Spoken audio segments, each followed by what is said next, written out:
ser um pastor ou uma pastora. A gente nunca quis. Eu vou ser sincera, eu não vou dizer que eu queria, é um propósito do Senhor, é um chamado de Deus, é uma responsabilidade muito grande. Porque nós estamos cuidando de vidas, estamos cuidando de pessoas. Tem que ter um cuidado, irmão. Um cuidado muito grande, que vocês são um utensílio de Deus. É ovelha da casa do Senhor. Eu vejo pessoas que Deus nem chamou nem nada e quer porque quer. Não é assim, não. Não é dessa forma que Deus faz. Primeiro o Senhor prepara, capacita. Depois, Ele coloca na posição que Ele quer. Amém? Louvado seja o nome do Senhor. Como era comum em todas as suas cartas, Paulo iniciar a sua missiva a Timóteo com a sua apresentação e saudação. Aleluia, Jesus. Glória a Deus.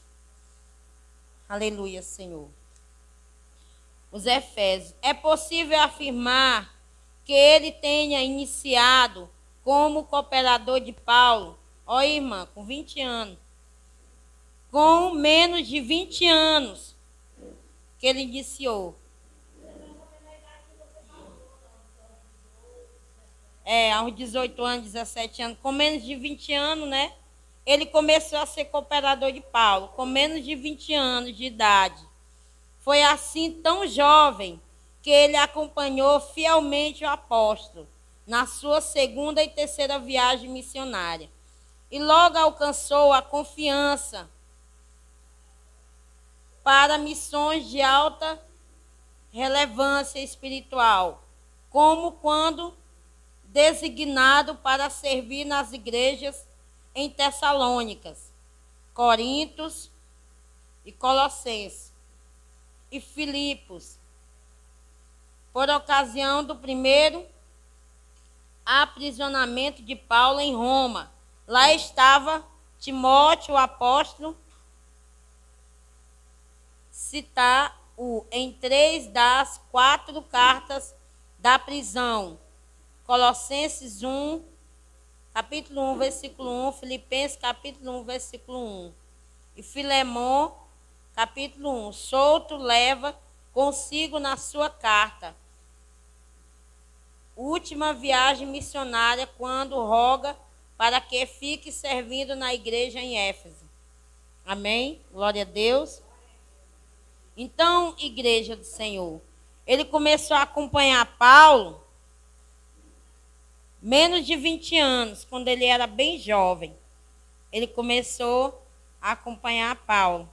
E Paulo começou a observar o jeito dele, o comportamento, o testemunho, a obediência, o respeito, a honra. Louvado seja o nome do Senhor Jesus. A Bíblia diz que os humilhados, né, serão exaltados, e os exaltados serão humilhados. Então, quando nós nos posiciona como humildes, como menor, o Senhor levanta. Aleluia, Jesus. Como maior. Então, não tem nenhuma necessidade de nós atravessarmos e romper o sinal, né, igreja? Não tem necessidade. O próprio Deus é quem exalta. O próprio Senhor é quem coloca na posição. Louvado seja o nome do Senhor Jesus. É o próprio Deus. Quando nós nos posicionamos como menor. A Bíblia diz que aquele que quer ser o maior, se torne o menor. E aquele que quer ser o maior, que seja servo de todos. Não é porque Deus me deu uma autoridade, não é porque Deus me levantou como uma autoridade, que eu tenho que estar pisando nas pessoas, que eu tenho que estar humilhando as pessoas, que eu não acho que eu não possa servir, que eu não posso dar uma água para uma pessoa, que eu não posso dar uma assistência. Louvado seja o nome do Senhor. Não é desta forma. Jesus foi o maior servo, que nos deixou o maior exemplo. A Bíblia diz que ele se esvaziou da sua glória, da sua autoridade e se tornou o menor. E por que que nós vamos querer ser o maior? Louvado seja o nome do Senhor Jesus. De maneira nenhuma, de forma alguma. Nós temos sempre que pedir ao Senhor um coração de um servo.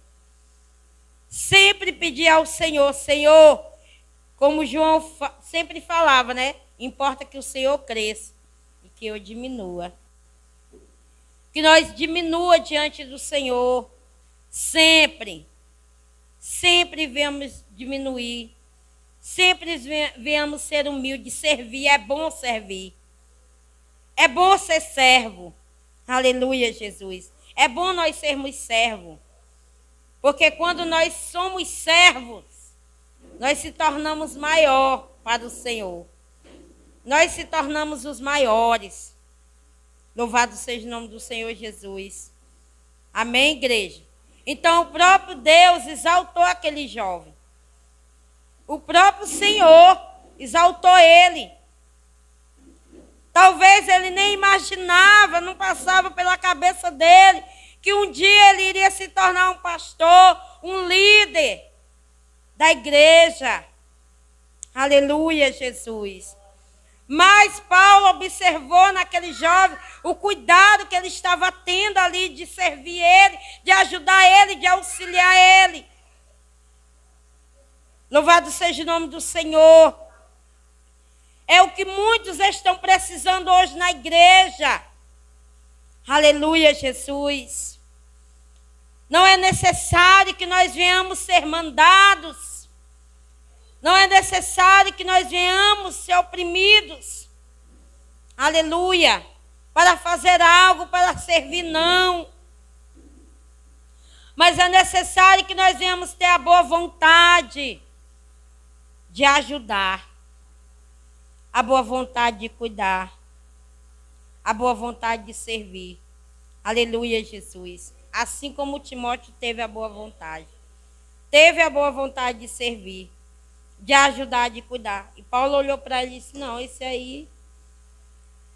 aí tem que ser um líder, porque para ser zeloso assim, cuidadoso, né? Para dar tanta assistência, tem que ser um líder. E Paulo separou ele. Quando Paulo ali estava ali muitas das vezes preso, Paulo ali tinha certeza que a igreja do Senhor estava em boas mãos. Que estava nas mãos de alguém que tinha amor, que tinha temor, que tinha respeito, que tinha humildade, que tinha sinceridade pelo povo de Deus. Amém? E desta mesma forma o Senhor faz nas nossas vidas. Não importa se alguém vai ou não reconhecer ou te agradecer. Aleluia, Jesus. Nós temos que fazer como se fosse não para o homem, mas fazermos para o Senhor. Aleluia, Jesus. Fazermos com amor, com alegria, com gozo. Como diz a palavra, não por obrigação. Não porque alguém me mandou. Ah, o fulano me mandou fazer. Fulano está mandando eu ir, eu vou. Não. Eu tenho que ir porque eu estou com vontade. Eu tenho que ir com o coração alegre. Com o coração cheio de júbilo. Fazer o trabalho do Senhor. O bom servo não tem necessidade de mandar. O bom servo, ele vai, ele vê, ele olha a necessidade, ele vai, se prontifica e se posiciona como um bom servo e faz a obra de Deus. E faz a obra do Senhor com sinceridade. E quem é que está vendo? O homem da terra pode até não estar vendo, como o homem não vê mesmo.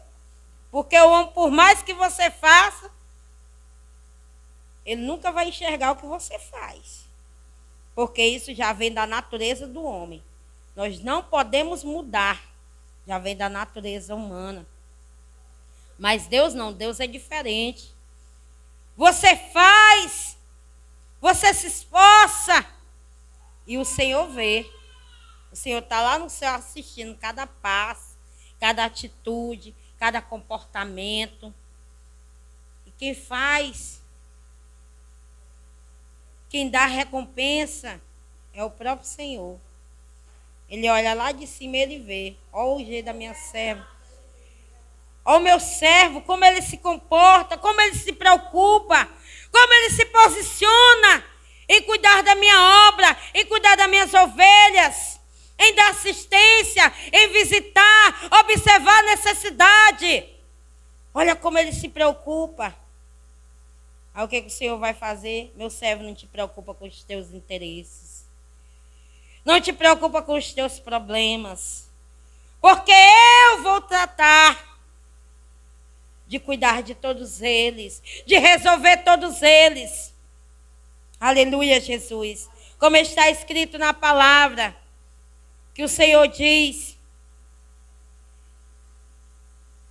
como vai ser como bom servo quando o Senhor chegar e achar fazendo assim, cuidando, zelando, dando assistência, visitando, procurando saber como está e como não está. Não aquele servo que faz relaxadamente, que é necessário, pastor, ei, obreiro, tem que visitar fulano, ei, obreiro, tem